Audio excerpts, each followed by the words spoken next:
Lord. हम सब परमेश्वर का धन्यवाद करते हैं कि परमेश्वर ने आज फिर से मुझे और आपको हम सबको ये मौका दिया कि हम सब फिर से इस ऑनलाइन सर्विस के जरिए जुड़ पा रहे हैं ताकि हम लोग उसकी आराधना करने वाले हो सके। परमेश्वर का धन्यवाद। और मैं आप सबका धन्यवाद करती हूँ कि आप सब लोग इस ऑनलाइन सर्विस में जुड़े हैं। जितने भी लोग जुड़ चुके हैं मैं उन सब का, और जितने भी लोग जुड़ने वाले हैं मैं उन सब का प्रभु में स्वागत करती हूँ कि प्रभु में आप सबका स्वागत है। भले ही हम लोग भवन में नहीं हैं, पर लेकिन परमेश्वर का वचन बताता है कि हमारी देह पवित्र आत्मा का मंदिर है।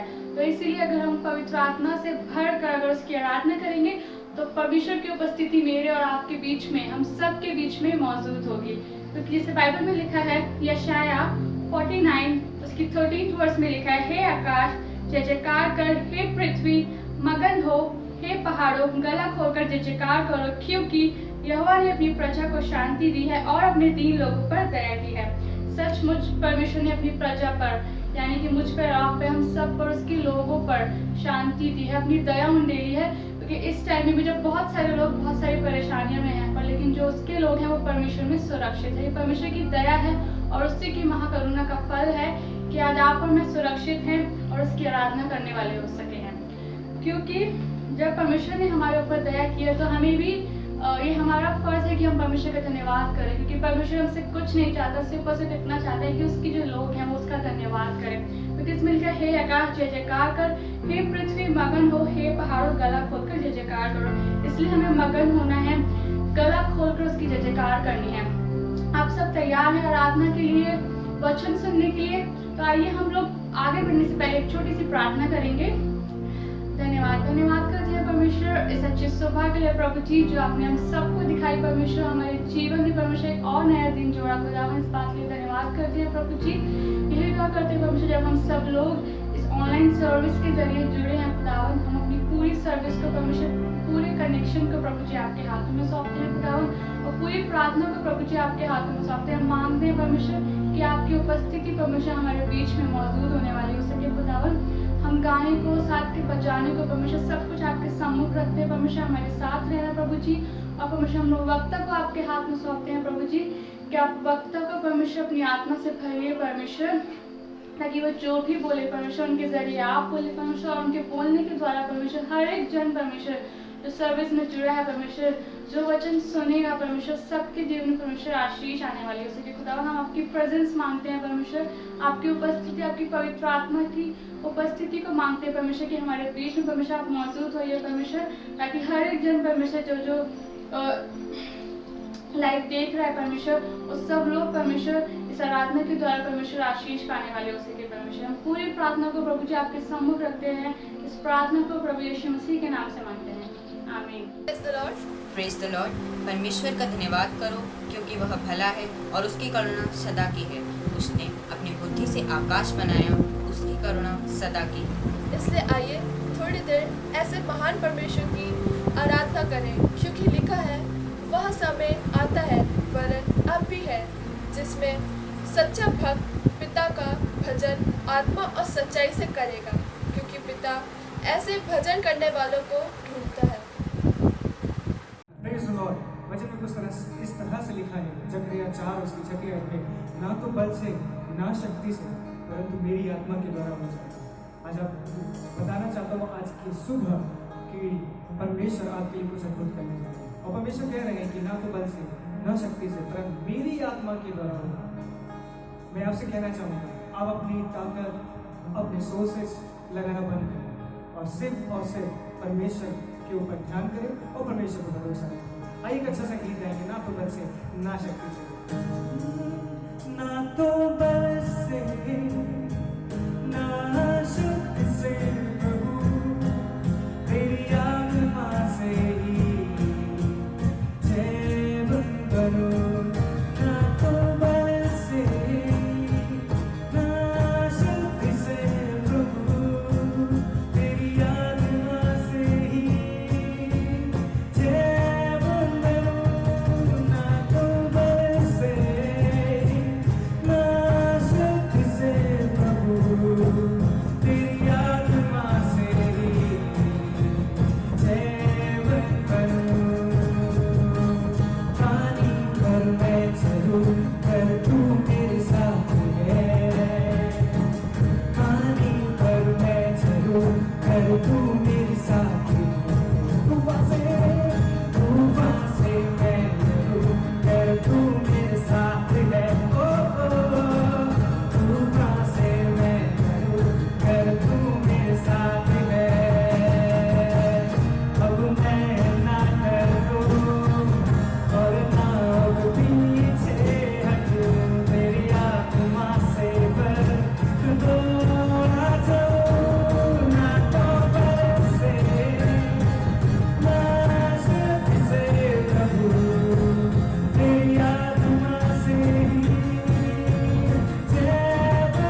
तेरा अनुग्रह काफी है।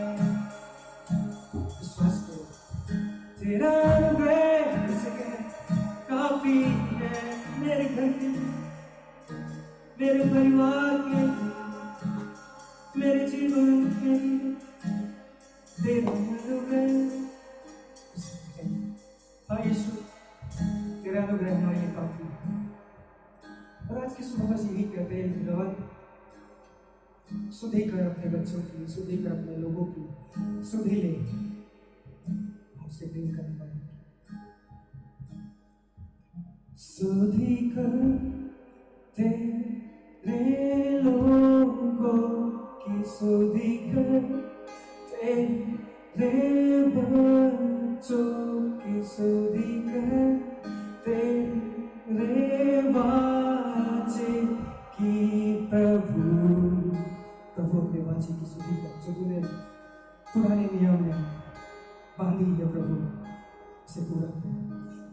सुधी कर तेरे लोगों की, सुधी कर तेरे बच्चों की, सुधी कर तेरे वाचे की प्रभु।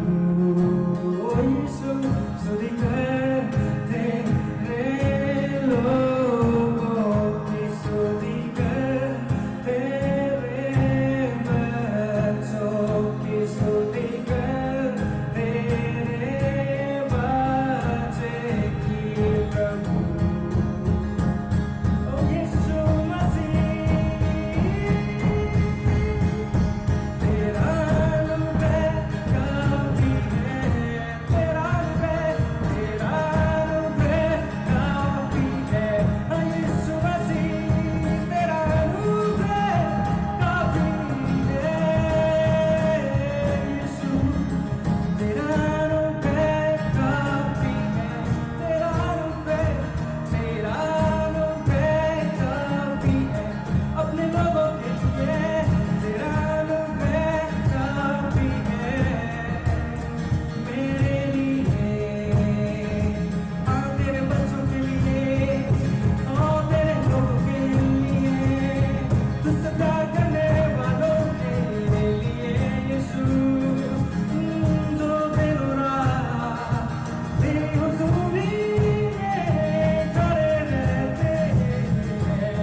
तेरा अनुग्रह काफी है, तेरा अनुग्रह काफी, तेरा अनुग्रह काफी मेरे लिए, हम सब के लिए। एक बार फिर से प्रभु मैं यही कहूँगा, सुधी कर तेरे लोगों की, सुधी कर तेरे बच्चों की, सुधी कर तेरे वाचे की प्रभु।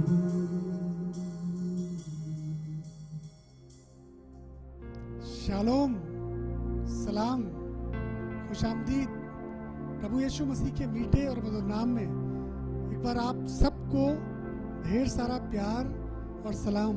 And I believe you all are in the presence of the holy ghost. आप सब उसकी संगति का आनंद अपने घर में उठा रहे हैं। वो आप में और आप उसमें बढ़ते जा रहे हैं। मैं प्रभु का धन्यवाद करता हूँ कि मैं और आप अपने घरों में बैठकर उस परमेश्वर की आराधना और 27 इस क्रूशियल टाइम में भी कर पा रहे हैं। जैसा हमने कभी गीत गाया, सुधी ले, और अगर देखें चारों तरफ तो सचमुच में उसने हमारी सुधी ली है, हमको सुरक्षित रखा है, भला और चंगा रखा है। और बहुत धीरज के साथ आपने परमेश्वर की शिक्षाओं को ग्रहण किया है। विश्वास योग्यता के साथ आप उसकी आराधना में लगातार हर संडे बैठे हैं और मैं अप्रिशिएट करना मांगता हूं आप सबको। पिछले 3 संदेशों से, पिछले 3 इतवारों से हम लोग लगातार एक विषय के ऊपर बात कर रहे थे जिसका नाम था पवित्र आत्मा। पहले संडे जब हमने बात की थी, हमने मैं याद दिलाना मांगता हूँ आपको, ताकि हम समझ पाएं कि हमने क्या क्या चीज़ों को सीखा था। पहले संडे हमने सीखा उस परमेश्वर की इच्छा को, क्या है उसकी इच्छा इस पृथ्वी के ऊपर, पवित्र आत्मा के बारे में, और उस पवित्र आत्मा की चर्चा जो बहुत से लोगों ने नहीं सुनी है।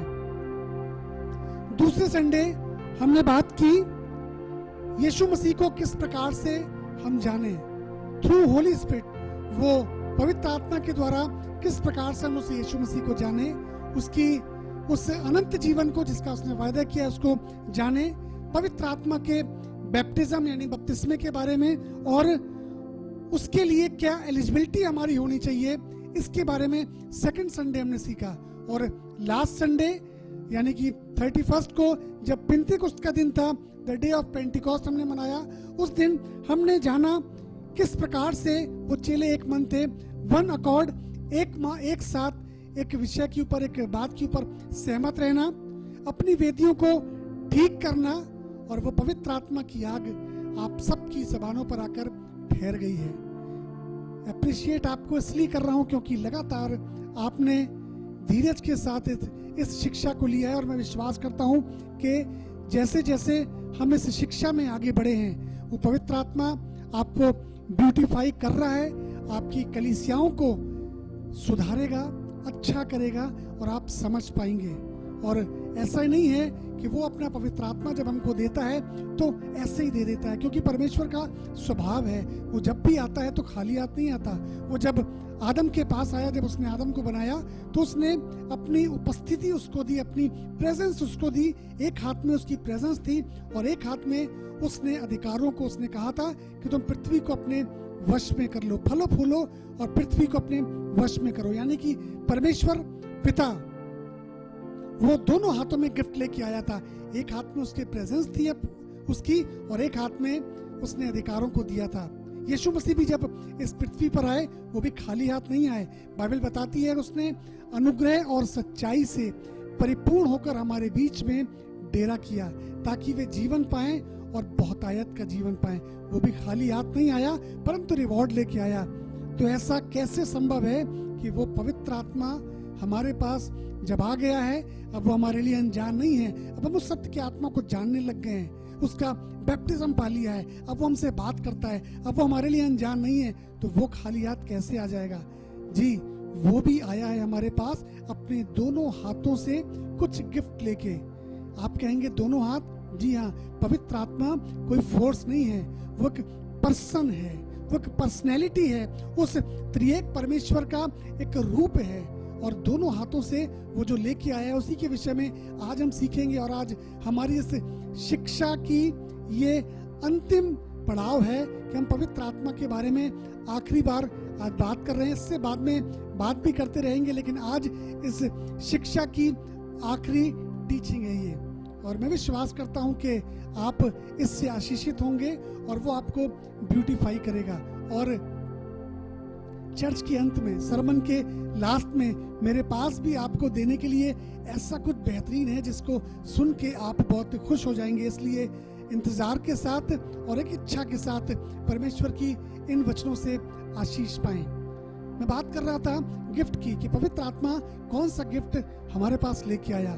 जी, वो लेके आया हमारे पास दो चीजें, उसके दोनों हाथों में चीजें थी। एक थे उसके वरदान और एक था उसका फल। पवित्र आत्मा के 9 वरदान और उसके फलों के बारे में जो उसने इस पृथ्वी पर हमारे लिए दिए हैं, और इन बातों पर आज हम बात करेंगे और सीखेंगे। पवित्र आत्मा के वरदान दिखाते हैं अधिकारों को, जिसके द्वारा उसके लोग इस पृथ्वी को अपने वश में करेंगे, और उसके फल दिखाते हैं करैक्टर को, कि हमको किस प्रकार से अपने अंदर वो फल उत्पन्न करने हैं जिससे कि हम उसकी उन वरदानों में चल पाएं। पहले मैं बात करूंगा आपसे वरदानों के विषय में, और हर कोई चाहता है कि मुझको वरदान मिले। हम दुआ करते हैं प्रभु से, प्रभु मेरे अंदर चंगाई करने का वरदान दे दे, मेरे को सामर्थ के काम का वरदान दे दे, प्रभु जब मैं हाथ रखूं लोग पवित्र आत्मा पा जाएं। हम तरह तरीके से परमेश्वर के वरदानों की धुन में रहते हैं। बहुत अच्छी बात है परमेश्वर के वरदानों की धुन में रहना, क्योंकि पौलुस कहने लगा तुम बड़े से बड़े वरदानों की धुन में रहो। कौन कौन से वरदानों की बात कर रहा था। आइए इसके विषय में देखते हैं हम। पहला कुरिन्थियों उसका 12 अध्याय और उसकी 8 से लेके 11वीं आयत तक। क्योंकि एक को आत्मा के द्वारा बुद्धि की बातें दी जाती हैं और दूसरे को उसी आत्मा के द्वारा ज्ञान की बातें। किसी को उसी आत्मा से विश्वास और किसी को उसी एक आत्मा से चंगा करने का वरदान दिया जाता है। फिर किसी को सामर्थ के काम करने की शक्ति और किसी को भविष्यवाणी की और किसी को आत्माओं की परख और किसी को अनेक प्रकार की भाषा और किसी को भाषाओं का अर्थ बताना। परंतु ये सब प्रभावशाली कार्य वही एक आत्मा कराता है और जिसे जो चाहता है वो बांट देता है। वही आत्मा, वही पवित्र आत्मा, ये सारे वरदान जिसके लिए पौलुस कह रहा था तुम सब आत्मिक वरदानों की धुन में रहो। किसी से भविष्यवाणी कराता है, किसी से सामर्थ के काम, किसी को अनेक प्रकार की भाषाओं बोलने का वरदान, किसी को भाषाओं के अनुवाद का वरदान। वो चाहता है कि कलीसिया को ये सारे वरदान दे दे, क्योंकि कलीसिया को उसने किसी को इफिसियों 4 अध्याय और उसकी 11वीं आयत में इस बात का आपको जिक्र मिलेगा। किसी को उसने प्रेरित नियुक्त करके, किसी को भविष्यवक्ता, किसी को उपदेशक, किसी को पासबान और किसी को शिक्षक नियुक्त करके कलीसिया को दे दिया, ताकि वो इन सब वरदान को, जो हमने वरदानों के बारे में पढ़ा अभी पहला कुरिन्थियों 12 में, कि ये सारे वरदान, ये शिक्षक, ये पासबान, ये भविष्यवक्ता, ये प्रेरित, इन वरदानों में कार्य करें और कलीसिया की सेवा कर सकें। मैं और आप जब उस कलीसिया का, उस परमेश्वर की, उस यीशु मसीह की देह का एक अंग हैं, तो उसकी भी चाहत है कि मेरी कलीसिया इन वरदानों के अंदर काम करे। और ये जो 5 फोल्ड मिनिस्ट्री मैंने आपको बताई, ये मिनिस्ट्री उसने कलीसिया के अंदर दे दी है। और कलीसिया में आप आशीषित होते होंगे अपने पासबानों से, उन प्रभु के उपदेशकों से, उन भविष्यवक्ताओं से जो आने वाली बातों को आपको बताते हैं। और उसकी चाहत है कि मैं और आप उसके वरदानों की धुन में बने रहें। रोमियो की किताब 12 अध्याय और उसके 6 आयत में इसी वरदान के बारे में बहुत अच्छा जिक्र है। जबकि उस अनुग्रह के अनुसार जो हमें दिया गया है, हमें भिन्न भिन्न वरदान मिले हैं। तो जिसको भविष्यवाणी का दान मिला हो वो विश्वास के परिमाण के अनुसार भविष्यवाणी करे। यदि सेवा करने का दान मिला हो तो सेवा में लगा रहे। यदि कोई सिखाने वाला हो तो सिखाने में लगा रहे। जो उपदेशक हो वो उपदेश देने में लगा रहे। दान देने वाला उदारता से दे। जो अगुवाई करे वो उत्साह से करे। और जो दया करे वो हर्ष से करे। जो दया करे वो हर्ष से करे। जो दान दे वो उदारता से दे। जो भविष्यवाणी करे वो परमेश्वर की आत्मा में होकर बोले। ये सारे वरदान उसने आपको दे दिए हैं। ये पवित्र आत्मा के हाथ में है और उसने ये आपके लिए उंडेल दिए हैं। आप जब उसकी चाहत रखेंगे, इच्छा रखेंगे, तो आप ऐसा कर पाएंगे। लेकिन जब पौलुस इन वरदानों के बारे में बात कर रहा था, तो इन सब बातों के बाद में उसने एक बात कही कि मैं तुम्हें इन सब से और एक उत्तम मार्ग बताता हूं, अर्थात वो वरदान जो इन वरदानों से बड़ा है। हम बहुत सी बार इन वरदानों को देख के बहुत एक्साइट हो जाते हैं कि अरे वो प्रभु के सेवक भविष्यवाणी कर रहे हैं, अरे वो प्रभु के सेवक हाथ रखते हैं तो तमाम लोग जमीन पर गिर जाते हैं, अरे वो बोल देते हैं तो दुष्ट आत्माएं निकल के चली जाती हैं, अरे वो कह देते हैं और पूरा हो जाता है। इस सारे वरदानों को देखकर हम बहुत सी बार अपने जीवन के अंदर एक्साइट होते हैं और चाहते हैं कि हमको ये मिलने पाए। लेकिन पौलुस इन सब जब वरदानों की चर्चा कर रहा था, कह रहा था इसकी धुन में तो रहो, लेकिन मैं तुम्हें इससे भी बड़ा एक उत्तम मार्ग बताता हूँ। और जब वो बताने लग गया, पहला कुरिन्थियों 13 अध्याय जैसे शुरू किया, तो उसने कहा इन सब से बड़ा है प्रेम। क्योंकि भविष्यवाणी हैं तो जाती रहेंगी, सामर्थ के काम हैं तो जाते रहेंगे, बोलिए हैं तो जाती रहेंगी, लेकिन बताऊं अगर कुछ नहीं जाएगा तो वो है प्रेम। यानी कि परमेश्वर का प्रेम सबसे बड़ा वरदान है। नो डाउट हमको उसके सामर्थ के काम भी करने हैं, उसकी चंगाइयां भी करनी है, उन दुष्ट आत्माओं को भी निकालना है, सेवा भी करनी है, दान भी देने हैं, लेकिन फिर भी उस परमेश्वर का प्रेम सबसे बड़ा दान है। और जब हम उसके प्रेम में रहते हैं तो बताऊं ये सारे वरदान हमारे अंदर से काम करने लगते हैं। बहुत सी बार हम इन वरदानों की खोज में रहते हैं और रात और दिन उस प्रभु से प्रार्थना करते हैं कि प्रभु हमको वो वरदान दे दे, वो वरदान दे दे। लेकिन बताऊं, बहुत सी बार वो वरदान एक्टिवेट नहीं हो पाते हैं। उसका एक कारण है, हम जब सेवकों को देखते हैं एक्साइट तो होते हैं, लेकिन हम वो नहीं कर पा रहे होते हैं। क्यों? क्योंकि उसने जो दूसरे हाथ में अपने गिफ्ट को लेके आया वो थे पवित्र आत्मा के फल। और अगर हम प्रेम की बात करें तो मैं आपको बताना चाहता हूं कि हम प्रेम ऐसे ही नहीं कर सकते, परंतु रोमियो की किताब उसका 5 अध्याय और उसकी 5वीं आयत में लिखा है कि आशा से लज्जा नहीं होती, क्योंकि पवित्र आत्मा जो हमें दिया गया है उसके द्वारा परमेश्वर का प्रेम हमारे मनों में उंडेला गया है। पवित्र आत्मा के द्वारा वो अपना प्रेम हमारे अंदर उंडेलता है और हम उसके प्रेम में रह के उन वरदानों में कार्य करते हैं। लेकिन इम्पोर्टेंट क्या है, जहां पर ये वरदान खत्म होते हैं। पौलुस जब चर्चा कर रहा था, खत्म कर रहा था किस पे, उसने सारे वरदानों की बात करी कि भविष्यवाणी, सामर्थ के काम, सेवा के काम, सब बातें करी और प्रेम को लास्ट में रखा कि this is the best gift, ये बेस्ट वरदान है। लेकिन जब फल की बात करें, जो पवित्र आत्मा दूसरे हाथ में लेके आया, उसने शुरुआत ही करी, जिसका जिक्र आपको मिलेगा गलातियों की किताब। लेकिन उससे पहले बताना चाहता हूं आपको, मत्ती रचित सुसमाचार में यीशु मसीह कहने लगे कि उनके फलों से तुम उन्हें पहचान लोगे कि वो मुझ में हैं या नहीं। कौन से फल? गलातियों 5 अध्याय और उसकी 22वीं आयत। पर आत्मा का फल प्रेम, आनंद, शांति, धीरज, कृपा, भलाई, विश्वास, नम्रता और संयम है। वो बता रहा था कि उनके फलों से तुम उनको पहचान लोगे। और उनके फल क्या होंगे? प्रेम, आनंद, शांति, कृपा, धीरज, भलाई और संयम। अगर ये फल किसी व्यक्ति में, किसी कलीसिया के मेंबर के अंदर, किसी विश्वासी में पाए जाते हैं तो वो प्रभु का जन है।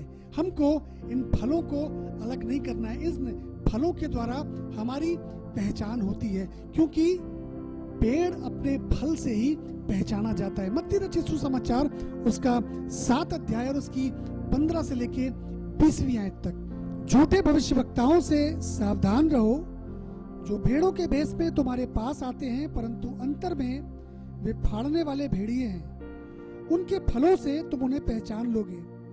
क्या लोग झाड़ियों से अंगूर या ऊंट कटारों से अंजीर तोड़ते हैं? इसी प्रकार हर एक अच्छा पेड़ अच्छा फल लाता है और निकम्मा पेड़ बुरा फल लाता है। अच्छा पेड़ बुरा फल नहीं ला सकता और ना निकम्मा पेड़ अच्छा फल ला सकता है। जो पेड़ अच्छा फल नहीं लाता वो काटा और आग में डाला जाता है।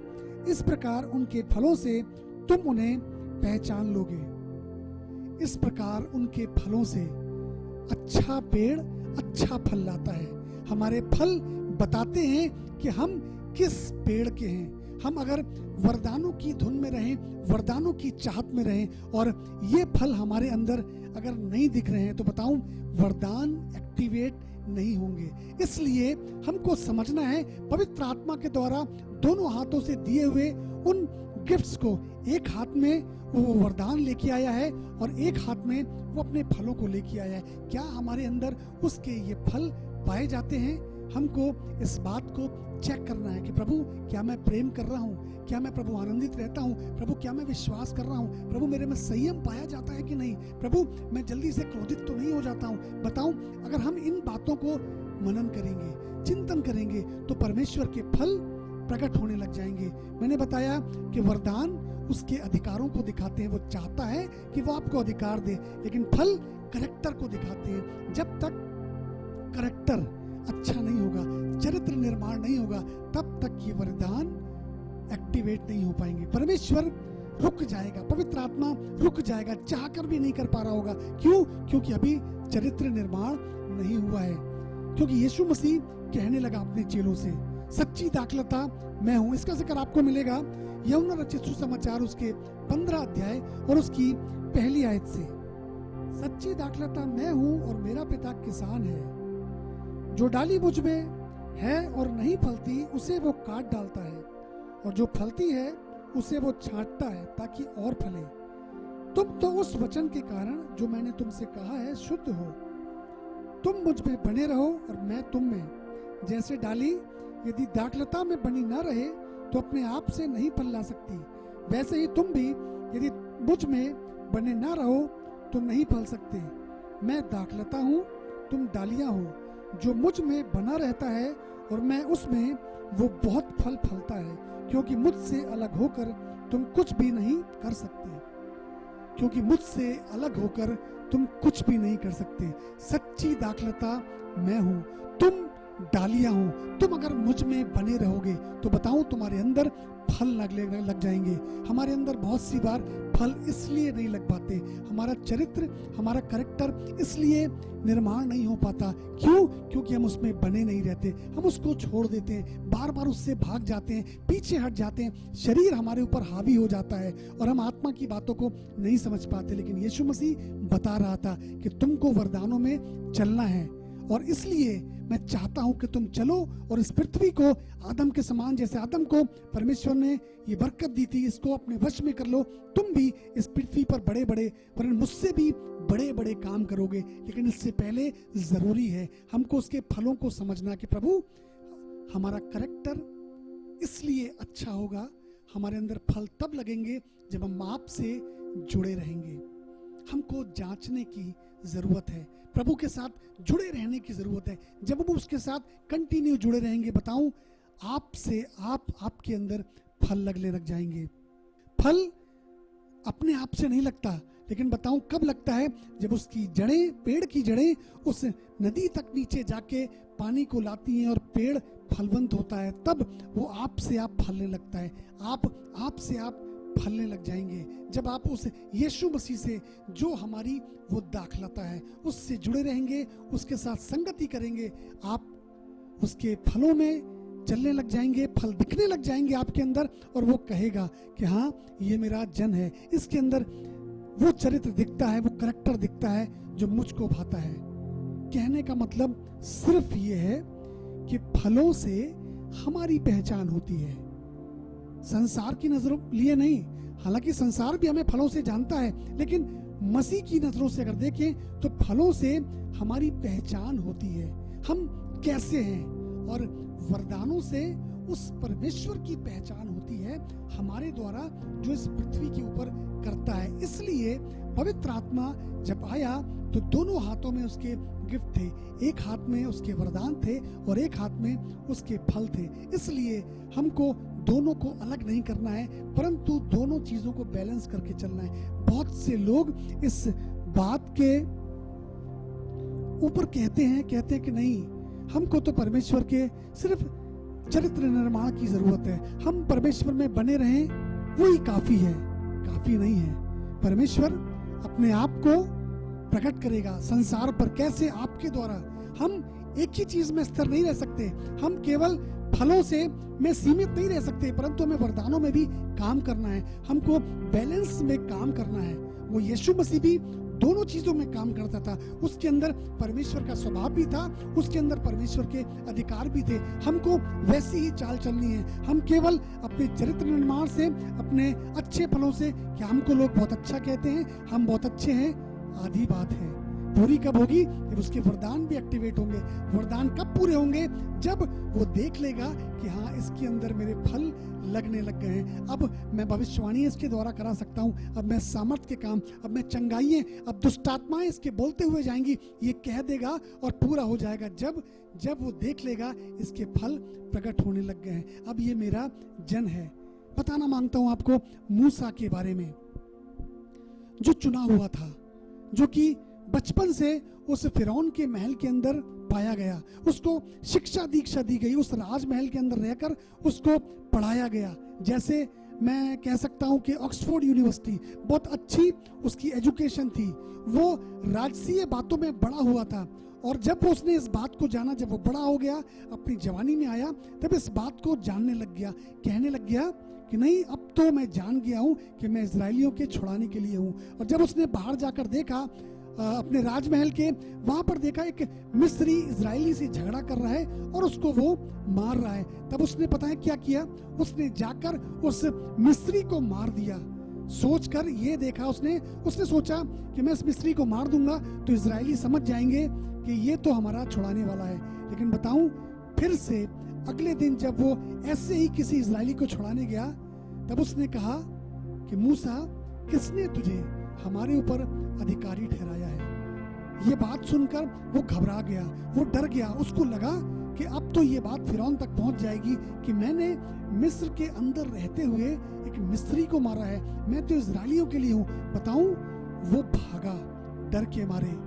क्यों? क्योंकि वो अपनी सामर्थ्य में रहकर काम करना चाह रहा था। वो जानता तो था कि हाँ, मेरे को छुड़ाना है, मेरे को बचाना है इन इजरायलियों को, लेकिन वो अपनी सामर्थ्य में काम कर रहा था।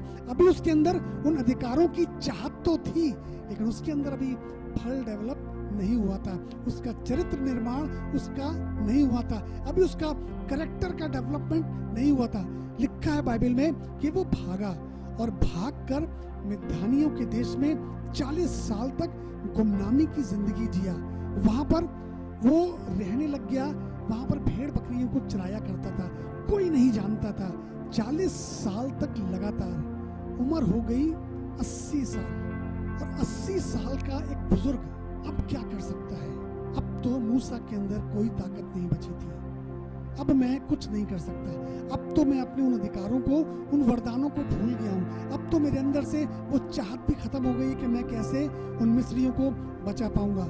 तब जब परमेश्वर ने देखा, उसको जलती हुई झाड़ी में दर्शन दिया, तब उससे परमेश्वर ने एक बात कही कि मैं तुझे मिस्र में भेजूंगा। और मूसा ने पता ही क्या कहा कि प्रभु, मैं तो इस योग्य नहीं हूँ, आई एम नथिंग। बस परमेश्वर को यही चाहिए था। मूसा, पहले तो तुम अपनी ताकत में जा रहे थे, उन अधिकारों को चाह तो रहे थे, उन वरदानों को उपयोग तो करना चाह रहे थे, लेकिन नहीं हुए। लेकिन होंगे कब? अब जब तुम कह रहे हो आई एम नथिंग लॉर्ड, मैं कुछ नहीं कर सकता, मैं तो बोलने में बद्दा हूँ, तू इसी अवस्था में जा, मैं तुझे फिरौन के सामने परमेश्वर से ठहराऊंगा, हारून के सामने तुझे परमेश्वर से ठहराऊंगा। तू जाएगा और हारून तेरे लिए काम करेगा, तू फिरौन से बातें करेगा।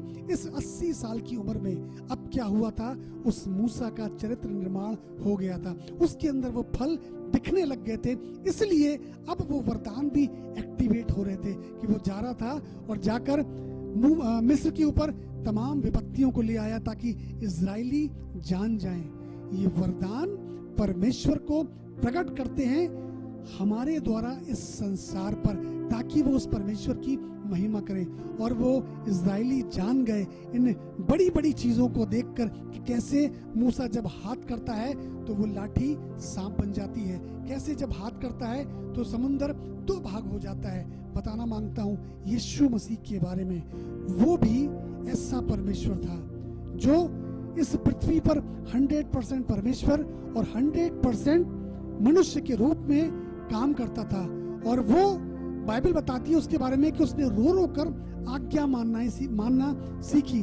और यीशु मसीह के बारे में लिखा है कि जब यीशु मसीह अपने माता पिता के साथ उस पर्व को मनाने गया था और वहां पर ठहर गया, उसके माता पिता आगे निकल गए। उन्होंने सोचा शायद ये कबीले के साथ चल रहा होगा, लेकिन बताऊं हुआ क्या? हुआ ये कि जब माता पिता ने दूसरे दिन देखा कि अरे इस बात को तो 2 दिन बीत गए और हमारा बेटा कहाँ है, नहीं है, तब वो लौट कर वापस गए और देखा कि यीशु मसीह आराधनालय के अंदर बैठकर शास्त्रियों से वाद विवाद कर रहा था। और वहां पर आकर यीशु मसीह से जब उसकी माता पूछने लगी तो यीशु मसीह ने, जबकि उसकी उम्र 12 साल थी, एक बात कही। उसने कहा, क्या तुम नहीं जानती कि मुझे तो अपने पिता के घर में होना अवश्य है? ये सुनकर उसकी माँ चली नहीं गई, क्योंकि यीशु मसीह 12 साल का था। मैं समझता हूं कि हाँ, मरियम जानती थी, लेकिन फिर भी शायद डांट कर ले गई होगी कि नहीं, तुमको मेरे साथ चलना है। और यीशु मसीह फिर साथ साथ चल दिया।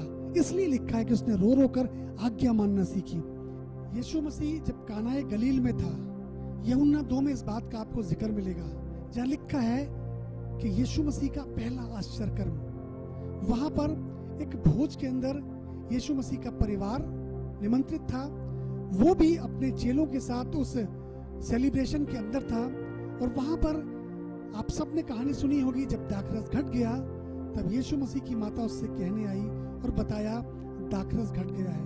और तब जब पढ़ेंगे तो वहां लिखा है कि उसने एक बात कही जो बड़ी अजीब सी लगेगी, हे नारी, तुझे मुझसे क्या काम, मेरा समय अभी नहीं आया है। अच्छी नहीं लगती सुन के ये बात, क्योंकि वो उसकी माँ थी, उसने लालन पालन किया था, और ये कहकर शायद वो मुड़ गया होगा।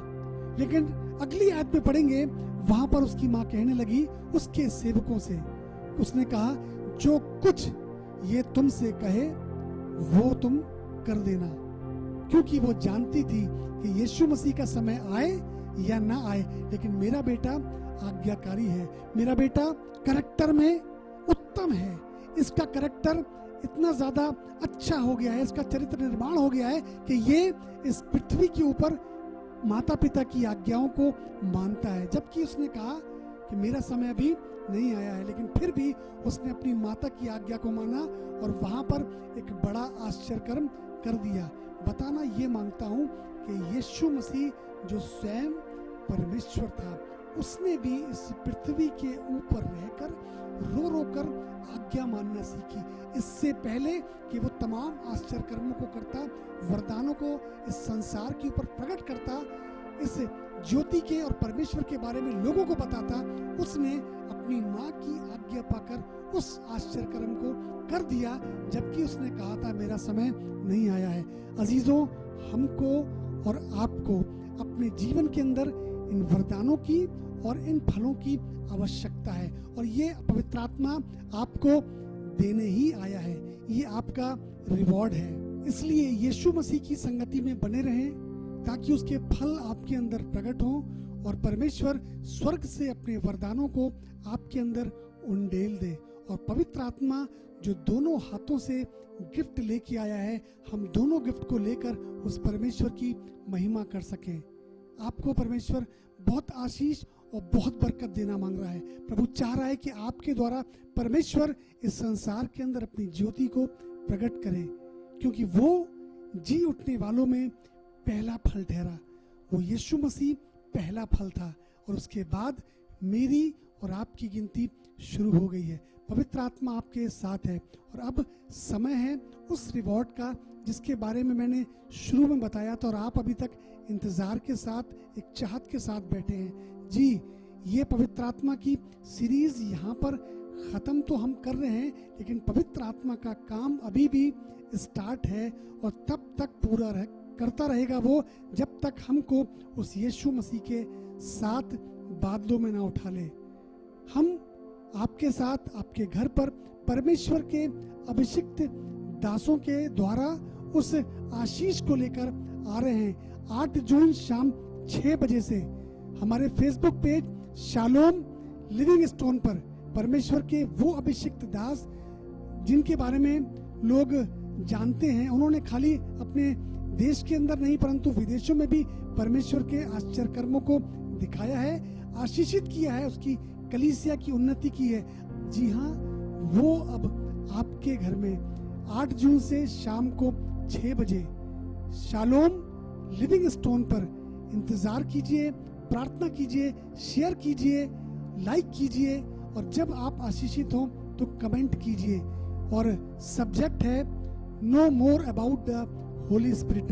मैंने थोड़े से शब्दों में पवित्र आत्मा के बारे में बताने की शुरुआत की है कि शायद समझा पाऊं, लेकिन उन अभिषिक्तों के द्वारा और ज्यादा बेहतर तरीके से हम इस सब्जेक्ट को सीख सकेंगे। प्रभु आप सबको बड़ी आशीष और बड़ी बरकत दे। जरूर से 8 जून को शाम 6 बजे और 8 से लेकर 13 तारीख तक लगातार शाम 6 बजे हम आपके घरों पर परमेश्वर के अभिषिक्त दासों के साथ उपस्थित होंगे।